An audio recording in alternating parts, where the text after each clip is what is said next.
আমরা অনেক সময় অজান্তেই এমন কথা বলি যা অন্য কারো অনুপস্থিতিতে তার সম্মান ক্ষুণ্ণ করে। এই কথাকে বলে গীবত। আজকের এই ভিডিওতে জানব গীবত কি, ইসলামে কেন এটি এত ভয়ঙ্কর গুনাহ এবং যারা গীবত করে তাদের জন্য কুরআন ও হাদিসে কি কঠিন শাস্তির ঘোষণা এসেছে।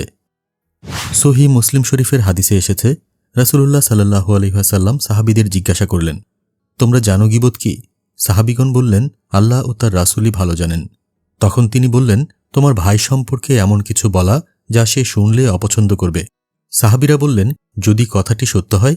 তিনি বললেন, যদি সত্য হয় তবে তা গীবত, আর যদি মিথ্যা হয় তবে তা তো বুহতান বা অপবাদ।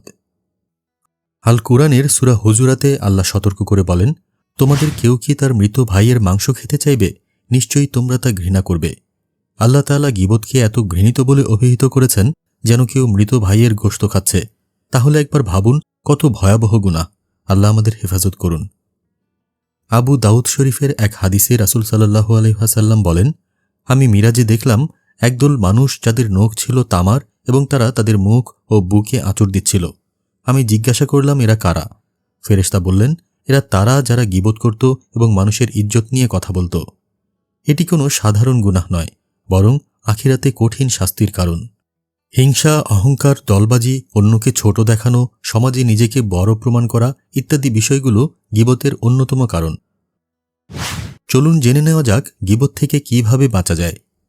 নিজের জিহ্বাকে নিয়ন্ত্রণ করা, চুপ থাকার অভ্যাস করে তোলা, প্রতিদিন নিজের ভুল ত্রুটি নিয়ে আত্মসমালোচনা করা, বেশি বেশি কুরআন তিলাওয়াত ও আল্লাহর ভয় মনে রাখা, যাকে গীবত করেছেন তার জন্য ক্ষমা চাওয়া ও দোয়া করা। তিরমিজি শরীফের হাদিসে এসেছে, রাসূল সাল্লাল্লাহু আলাইহি ওয়াসাল্লাম বলেন, যে ব্যক্তি এমন সময় চুপ থাকে যখন সে কারো গীবত শুনছে, সে আল্লাহর পক্ষ থেকে নিরাপদে থাকবে। ইসলামে গীবত করা যেমন গুনাহ, তেমনি গীবত শোনা এবং চুপ থাকা তাও এক ধরনের অংশীদারিত্ব। গীবত মানুষের ঈমান ধ্বংস করে দেয় নিঃশব্দে। এটা সমাজের সম্পর্ক নষ্ট করে, ঘৃণা ছড়ায় এবং আখিরাতে ভয়ানক পরিণতির দিকে নিয়ে যায়। আসুন আমরা নিজেদের জিহ্বাকে সংযত করি, অন্যের ইজ্জত রক্ষা করি এবং আল্লাহর সন্তুষ্টির জন্য গীবত থেকে সম্পূর্ণভাবে দূরে থাকি। অন্যকে গীবত থেকে বাঁচাতে ভিডিওটি শেয়ার করুন। আল্লাহ আমাদের সবাইকে হেফাজত করুন।